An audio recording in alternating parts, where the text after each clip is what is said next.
कैसे हो दोस्तों। YouTube चैनल पे आप लोगों का स्वागत है। हम लोग चर्चा कर रहे हैं भारत की स्थिति एवं विस्तार के विषय में। बहुत अच्छा टॉपिक हम लोग पढ़ रहे हैं जो कि परीक्षा की दृष्टि से काफ़ी इम्पोर्टेंट हो सकता है। इसी टॉपिक को लेकर के आज हम लोग चर्चा करेंगे। चैनल को ज़्यादा से ज़्यादा लाइक करें, शेयर करें एंड सब्सक्राइब करें। इसी तरीके से भूगोल की वीडियोज आपके पास आते रहें। तो देखिए शुरू करते हैं। तो सबसे पहले आज का हमारा जो टॉपिक है वो है भारत की स्थिति एवं विस्तार। तो उससे पहले हम लोग क्या करेंगे, हमारे भारत का इस तरीके से एक मैप बना लेंगे। ठीक है, तो ये जो मैप है वो हम लोग बना लिया हमने, हमारे भारत का बना रही है इस तरीके से। ये जो हमारा भारत है इसका मैप हम लोग बनाने की कोशिश कर रहे हैं। ठीक है, इधर आप देखोगे तो इस तरीके से ये जो भारत है वो आपको दिखाई देता है और इसी भारत के मैप की हम लोग बात करें तो आपको यूँ दिखाई देगा, है ना। ध्यान रखने वाली बात है विशेष रूप से। तो देखिए भारत के विषय में हम लोग चर्चा करें तो आप लोगों को इस तरीके से अपने भारत का मैप देखने को मिलेगा। और इस भारत में यहाँ पे हम लोग कहते हैं कि श्रीलंका है। कौन है? श्रीलंका। देखो कल हमने बात की थी भारत के अक्षांश और देशांतर की। तो पहला प्रश्न तो हमने किया था कि भारत का अक्षांशीय विस्तार क्या है। पिछले वीडियो में हमने विस्तार पूर्वक चर्चा की थी अक्षांश और देशांतर की। तो 8 डिग्री 4 मिनट उत्तरी अक्षांश, है ना, से 37 डिग्री 6 मिनट उत्तरी अक्षांश, है ना। कौन सा अक्षांश बताओ? उत्तरी अक्षांश। और भारत का जो देशांतरीय विस्तार है वो कितना है? 68 डिग्री 7 मिनट पूर्वी देशांतर। कौन सा देशांतर बताओ? पूर्वी देशांतर से 97 डिग्री 25 मिनट पूर्वी देशांतर। ठीक है ना। कौन सा देशांतर बताओ? पूर्वी देशांतर। अब देखो हमने एक बड़ी सीधी सी बात आप लोगों से की थी यहाँ पे कि भारत की पश्चिम से पूर्व की ओर ये जो लंबाई ये आपको पता होना चाहिए कितनी है? 29-33 किलोमीटर। बिल्कुल। और उत्तर से दक्षिण अगर हम बात करें ये जो लंबाई 3214 किलोमीटर जो कि आपके जहन में रहनी चाहिए। दूसरा प्रश्न हमने एक और किया था यहाँ पे, और वो प्रश्न ये किया था कि जो कर्क रेखा है, कौन सी रेखा? कर्क रेखा। भाई यूँ समझो ये कर्क रेखा और ये कर्क रेखा जो है वो भारत के मध्य से गुजरती है। कितने राज्यों से? 8 राज्यों से गुजरती है। कौन सी रेखा बताओ? कर्क रेखा।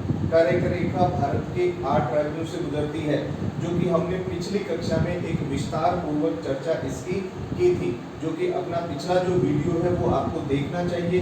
इसमें पूरी तरीके से आप इसको अच्छे तरीके से समझ सकते हो। दूसरा प्रश्न ये बनेगा कि जैसे कई बार आपके सामने एक प्रश्न बनता है कि सबसे पहले सूर्य उदय कहाँ होगा?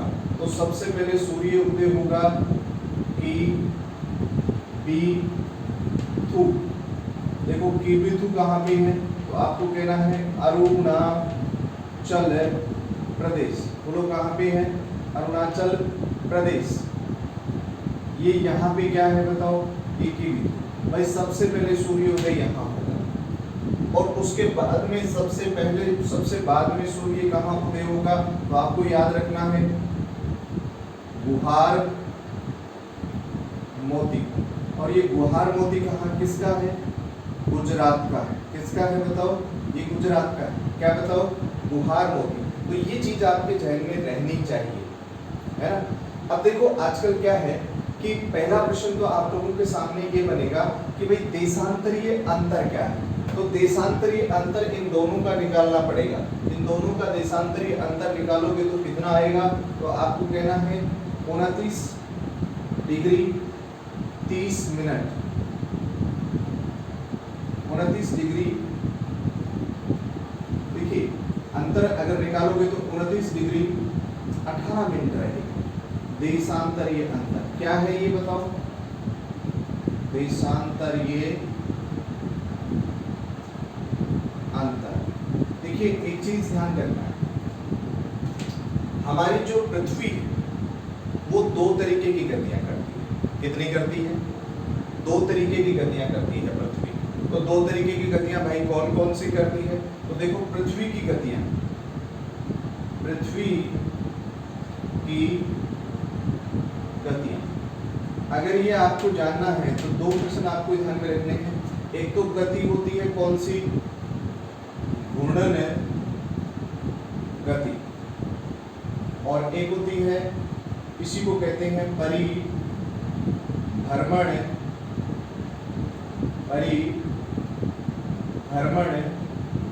गति, और इसी को कह देते हैं दैनिक गति। और एक गति होती है परिक्रमण गति, और एक गति होती है, इसी को क्या कहते हैं? वार्षिक गति। क्या कहते हैं बताओ? वार्षिक गति इसी को कहा जाता है। अब एक चीज बड़ी सीधी सी समझ लो, पृथ्वी जो अपनी घूर्णन ये गतियां करती है, तो पृथ्वी गति किस दिशा में करती है? तो आपको कहना है पश्चिम से पूर्व की ओर,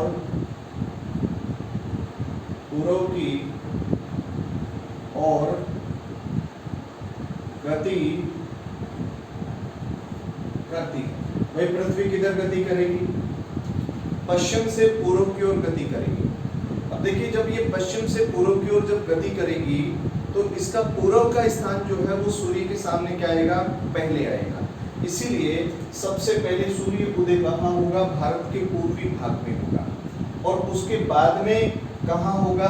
अपने गुजरात में होगा, सबसे बाद में, है ना। अब प्रश्न ये बनता है कि कितने समय बाद होगा, है ना। एक तो प्रश्न ये बनेगा।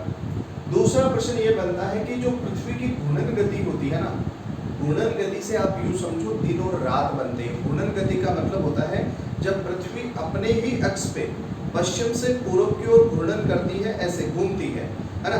और ये एक चक्कर पूर्ण करने में लगभग वो 24 घंटे का समय लेती है, और जिससे दिन और रात बनते हैं, इसीलिए इसको दैनिक गति भी कहती है।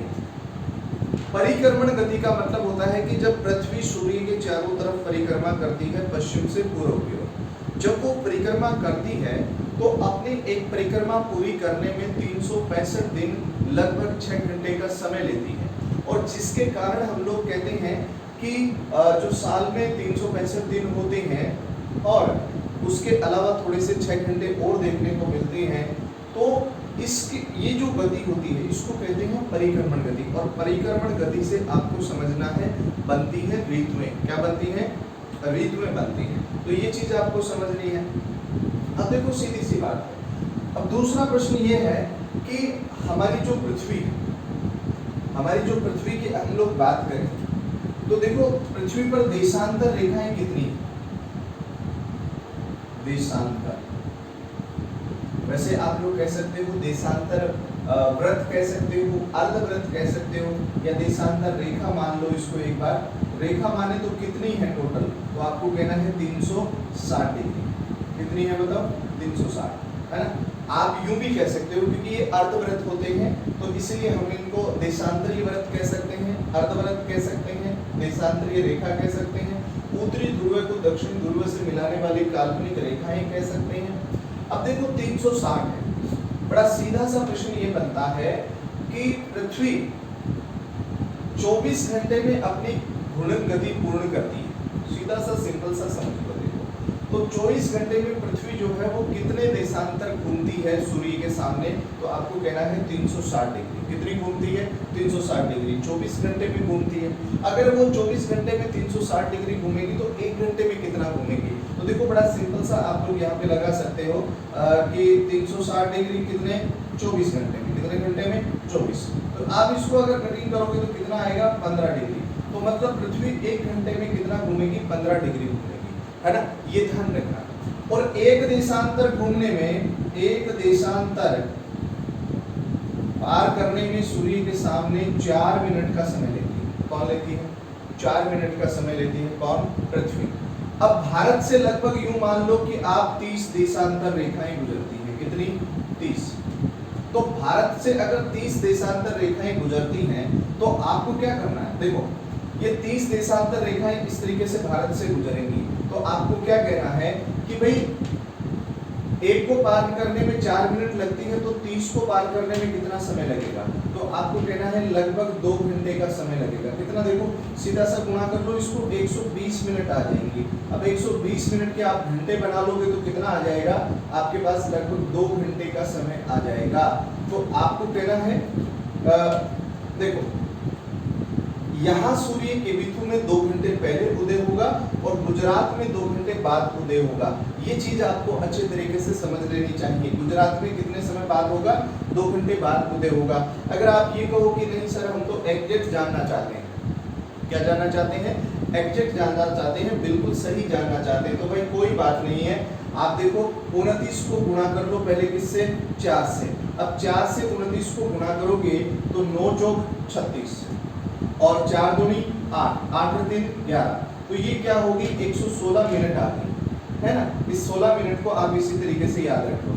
फिर आपके पास है 18, 18 गुना 4, तो 18 चौकी क्या होते हैं? 72, तो 72 क्या आ गई? सेकंड। अब इन दोनों इकाइयों को जोड़ना है, तो ये जो 72 सेकंड आई है ना, इसको आप लोग बना लो मिनट, तो ये आ जाएगा 1 मिनट 12 सेकंड, है ना। 1 मिनट 12 सेकंड को अगर 116 में जोड़ोगे तो आपके पास टोटल कितनी मिनट होंगी? 117 मिनट 12 सेकंड होंगी। अगर इस 117 मिनट 12 सेकंड का आप घंटा बनाना चाहोगे तो घंटा आपके पास कितना बनेगा? 1 घंटा 57 मिनट और 12 सेकंड, ये समय लगेगा एग्जैक्ट 1 घंटा 57 मिनट 12 सेकंड का ये समय लगेगा। तो आप ध्यान रखना एग्जैक्ट समय जो है वो आपके पास ये आने वाला है, जो कि आप लोगों के ध्यान में रहना चाहिए। बिल्कुल आपको इसको याद रखना चाहिए, अच्छे तरीके से प्रश्न पूछे जाते हैं। अब देखो ये तो स्थानीय समय अंतर आ गया है। अब एक प्रश्न बनता है बहुत अच्छा, अगर आपसे कोई ये कह दे कि मान लो कोई भी क्रिकेट मैच इंग्लैंड में भारतीय टीम वहां के पे खेलने के लिए गई है T20 सीरीज, और वहां पे क्या होगा कि अपना जो कोई मित्र है वो वहां पे रहता है और उसने कहा कि मैच जो है वो 9:30 बजे शुरू होगा। कितने बजे? 9:30 बजे शुरू होगा। तो आप देखिए मैच वहां पे उसने बोला कि 9:30 बजे सुबह शुरू हो जाएगा मैच। अब हमने क्या किया, भारत में जब सुबह 9:30 बजे टीवी खोला तो मैच नहीं आया। अब हमने फिर थोड़ा सा और एक्स्ट्रा दिमाग लगाया तो हमने सोचा रात को 9:30 बजे आता होगा। तो रात को जब देखा तो रात को भी 9:30 बजे मैच नहीं आया। जब सुबह देखा अखबार में कि भारत ने इंग्लैंड को 6 विकेट से हरा दिया, तो फिर हम माथा पीटते हैं कि भाई हराया तो हराया कब। तो बड़ा सीधा सा मतलब आपको याद रखना है, क्योंकि आप देखिए विश्व का जो समय निर्धारित होता है, विश्व का समय निर्धारित करने वाली जो रेखा है उसका नाम क्या है बताओ? उसका नाम है 0 डिग्री। ये 0 डिग्री इसको क्या कहते हैं? आपको कहना है ग्रीनविच रेखा। कौन सी रेखा बताओ? ये ग्रीनविच रेखा है। और ये रेखा कहाँ से खींची गई है? लंदन से। और लंदन कहाँ पे है? इंग्लैंड में। कहाँ पे है बताओ? इंग्लैंड में, है ना। और इसी लंदन इंग्लैंड में मान लो मैच कितने बजे शुरू हो रहा है, तो आपसे वो कह रहा है 9:30 बजे शुरू हो रहा है ना। 9:30 बजे मैच शुरू हो रहा है, तो लंदन जो है वो 0 डिग्री देशांतर रेखा पे स्थित है ना। तो अब आपके पास समस्या आ गई, कैसे समय निकालें? क्योंकि ये देखिए आपको इसको GMT ग्रीनविच मीन टाइम कह सकते हैं। इंटरनेशनल स्टैंडर्ड टाइम जो है वो इसी के आधार पर डिसाइड होता है। विश्व को यहाँ पे 24 समय जोन में बांटा गया है। कितने समय जोन में? 24 समय जोन में विश्व को बांटा गया है। ये भी आपको समझना है। यहाँ पे विश्व में सर्वाधिक समय जोन जो है वो रूस के हैं, और रूस के कितने हैं? तो आपको कहना है 11 समय जोन है। भारत का एक ही समय जोन है। अब देखो आप लोगों के सामने एक बड़ा सीधा सा प्रश्न आता है कि भारत का जो प्रमाणिक समय है, भारत का प्रमाणिक समय यूं मान लो ये 82.5 डिग्री पूर्वी देशांतर रेखा है। कौन सी है? 82.5 डिग्री पूर्वी देशांतर रेखा को माना जाता है। ये 82.5 डिग्री पूर्वी देशांतर रेखा को माना गया है ना। तो आप देखिए ये भारत का प्रमाणिक समय जो है वो 82.5 डिग्री पूर्वी देशांतर रेखा के द्वारा निर्धारित किया जाता है। तो ये जो भारत की मध्य यामोत्तर रेखा है वो 82.5 डिग्री पूर्वी देशांतर रेखा है। अब आप देखोगे तो ये जो 82.5 डिग्री पूर्वी देशांतर रेखा है, पहली बात तो ये है, ये भारत के विशेष रूप से अगर बात करें तो ये भारत के कितने राज्यों से गुजरती है और भारत में इसको कहां से खींचा गया है, यही प्रश्न आपके लिए बड़े इंपॉर्टेंट है। तो देखो ये जो रेखा है इसका निर्धारण किया गया है, देखो 82.5 डिग्री पूर्वी देशांतर जो भारत की मध्य यामोत्तर रेखा है ना, इस रेखा का निर्धारण किया गया है नैनी या मिर्जापुर प्रयागराज। देखिए इलाहाबाद का जो नया नाम है वो प्रयागराज है, और ये कहाँ पे है? उत्तर प्रदेश में है। कहाँ पे है बताओ?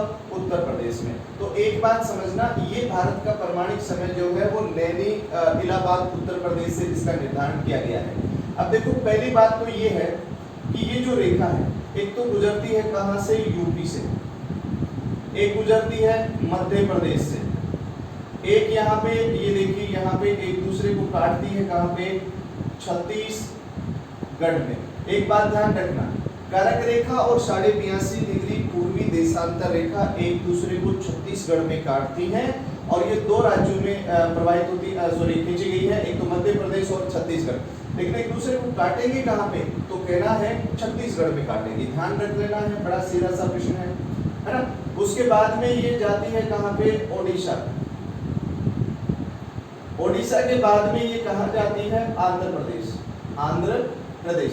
देखो इन राज्यों का क्रम भी याद रखना, क्योंकि ये 5 राज्य हैं, 5 राज्यों से ये रेखा गुजरती है, जो कि आप लोगों के लिए बहुत ही इंपॉर्टेंट प्रश्न बन सकता है।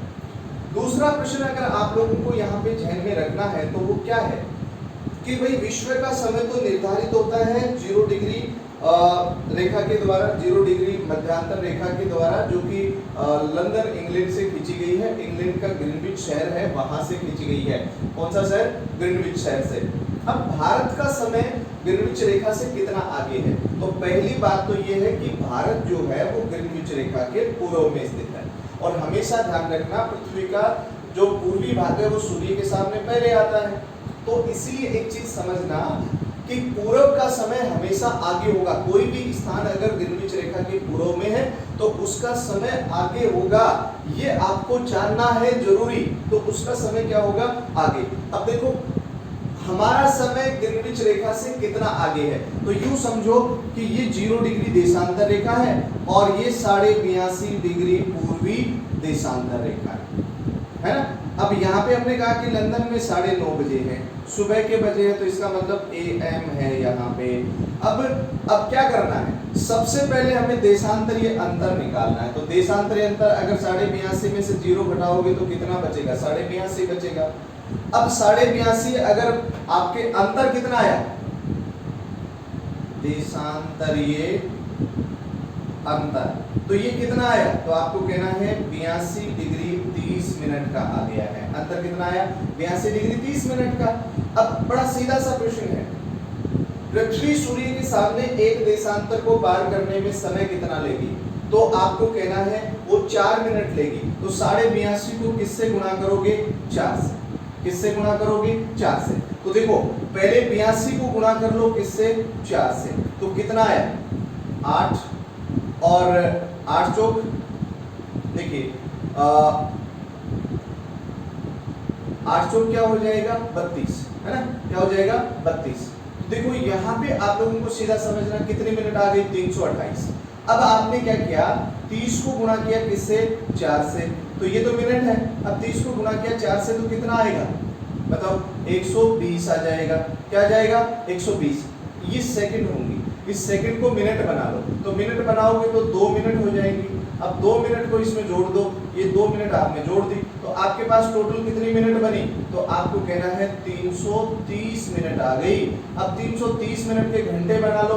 अब 330 मिनट के अगर आपने घंटे बनाए ना तो कितने घंटे बनेंगे, तो आपको कहना 5.5 घंटे बनेंगे। कितने बनेंगे 5.5 घंटे। तो आपको सीधा सा समझना है कि भारत पूर्व में, अगर भारत पूर्व में है तो भारत का समय 5.5 घंटे आगे है किससे, ग्रीनविच रेखा से, है ना। और अगर भारत पश्चिम में होता तो भारत को 5.5 घंटे कम करने पड़ते। तो अब यहाँ पे बहुत ही आसानी से आप लोग कह सकते हो कि वहां पे समय कितना है 9:30 बजे है, तो 9:30 से भारत कितना आगे है 5.5 घंटे आगे है। तो आप बताओ वो मैच जो है वो कितने बजे आने वाला है, बताओ शाबाश, कितने बजे वो मैच आएगा। आपको ये जो है जोड़ना पड़ेगा, है ना, तो जोड़ना पड़ेगा। तो जोड़ोगे तो बताओ, देखो 1 घंटा तो यही हो गया सीधा सा, और ये कितना है 14, है ना, क्या है बताओ 14 कितना 15, तो मैच कितने बजे आएगा 15। अब 15 बजने का मतलब क्या होता है भाई, 15 बजने का मतलब है कि मैच जो है वो 3 PM को आएगा। कितने बजे आएगा बताओ 3 PM। भाई मैच जो है वो 3 बजे प्रारंभ होगा। कितने बजे 3 बजे। अगर 3 बजे हम लोग टीवी खोलते तो वो मैच हमारे टीवी में होता, तो ये भी ध्यान रखने वाली बात है। तो समझ में आ रही होगी ये बात आप लोगों को, ठीक है। अब देखो 82.5 डिग्री पूर्वी देशांतर रेखा कर्क रेखा एक दूसरे को छत्तीसगढ़ में काटती हैं, जबकि मध्य प्रदेश और छत्तीसगढ़ से गुजरती हैं।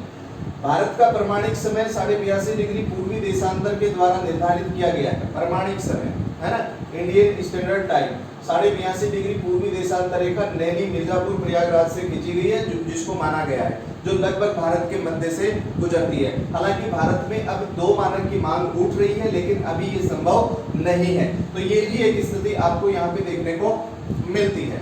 दूसरा प्रश्न, भारत ग्रीनविच रेखा से जो है, भारत इंटरनेशनल समय से आप यूं समझो 5.5 घंटे आगे है, क्योंकि हम लोग पूर्व में हैं, ठीक है। दूसरी बात ये समझो, यहाँ पे देखो विश्व का समय निर्धारित करती है 0 डिग्री ग्रीनविच रेखा, जो कि लंदन इंग्लैंड से खींची गई है, और आपको ध्यान में रखना है, ठीक है।